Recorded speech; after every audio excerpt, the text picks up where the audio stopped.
You're listening to Where Before Meets After. What if you break your nose? Can you call a plastic surgeon and say, I broke my nose and I don't want to go to the ER? Oftentimes, I have primary nasal fractures go to the ENTs around and have them set, and they can evaluate the septum and the airway and all of those kinds of things. If they just are worried that they're swollen and is it going to look okay, but they're breathing fine and it doesn't look that different, then they can allow it to settle down, and then I'll see them after a few weeks when the swelling has started to go down. But if they really have a significant fracture, I do usually refer those to an ENT. If you break your nose, you have time. You don't have to see a plastic surgeon urgently, right? That's right. So what do you need to know if you break your nose as far as cosmetic issues go? If you break your nose and you're worried about how it's going to look afterwards, which most people are, then I think the important thing is to make sure you're breathing okay and that you don't have any other injuries or what have you. And then you have time to allow the swelling to go down for a few days or a week potentially. So you can find your provider and still have time to get it addressed within the first couple of weeks. But it's not an emergency, must be seen tonight kind of thing. What if you broke your nose years ago? How is rhinoplasty different if you have an ancient injury that's already been healed? The difference between repairing a nose that was just fractured and one that was fractured years ago is that a recently fractured nose, basically you can realign and splint and maybe do a few things to kind of line up the bones as they were shaped before the injury. It depends on the severity of the fracture, but in general, you can kind of line up what was already there.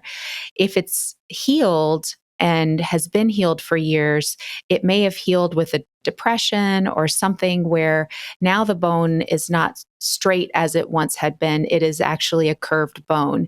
And so correcting that is different. It has remodeled, it has set itself. And so you're trying to straighten a bone that is actually potentially curved, whether in or out or one of each. And so that's where the main difference is in coming back to address it down the line. What other kinds of issues are resolved when you do rhinoplasty, especially on someone who's had an injury somewhere in the past? Some people come in after they've had rhinoplasty years before and have breathing issues. And it may be from a fracture of the nose. It may be from a fracture of the septum. Sometimes it's other cartilages that were actually disrupted. Again, it depends on the type of injury, but some people have had multiple injuries, and so they have a number of things going on. The thing that most people who've had injuries, beyond wanting it to look different, is trying to improve their breathing. And the two functions of the nose are breathing, so respiration, and how it looks.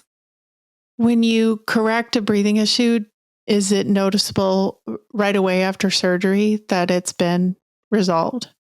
Oftentimes people, when the packing comes out of their nose and everything, they really notice an incredible improvement. And then the swelling kind of kicks in. And so it feels a little less impressive. And then as the swelling goes down over the next weeks to months, they really can kind of settle in and see how improved the nose and their breathing is.